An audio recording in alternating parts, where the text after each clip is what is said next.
По безбедно одвивање на сообраќајот, поголем проток на возила и одлична врска со омилените рекреативни места на Скопјани, езерото Треска и кањонот Матка. Ова ќе го овозможи новиот мост на Вардар кој ги поврзува населбите Ѓорче Петров и Сарај.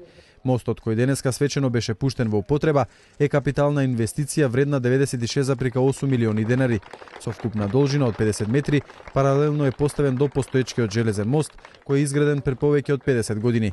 Премиерот Груевски подвлече дека овој капитален проект представува ветување кое што оваа влада го исполни, за разлика од сите поранешни влади и градоначалници на Скопје, кои не успеале да смогнат сили да го направат. Денес пред нас е стариот и новиот мост над реката Вардар, преку кој се поврзуваат Сарај и Ѓорче Петров. Од едната страна е минатото, а од другата страна е иднината. Од една страна е истористиот железнички мост кој го граделе германците, а од друга страна е новиот армирано-бетонски мост кој оваа година го изгради градот Скопје со поддршка на владата и на општината Сарај.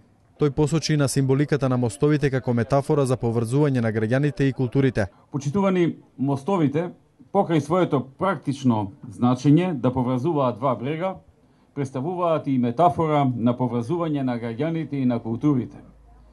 Символизираат комуникација и интеграција и ги надменуваат препреките во меѓусебните односи. Ние како влада и понатаму ќе продолжиме да ги поддржуваме проектите кои ги поврзуваат луѓето и кои се од корист за сите граѓани на Република Македонија. Премиерот Груевски на албански јазик им го честита на исламските верници утрешниот празник Курбан Бајрам.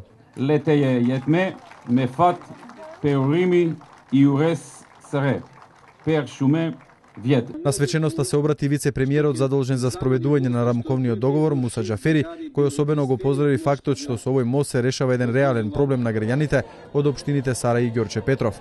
Градоначалниците на Сарај и на Ѓорче Петров го подвлекува значењето на мостот за унапредување на развојот на двете општини и за побезбеден сообраќај со поголема проточност. На мостот е изграден коловоз со две сообраќајни ленти, велосипедска патека како и пешачка патека.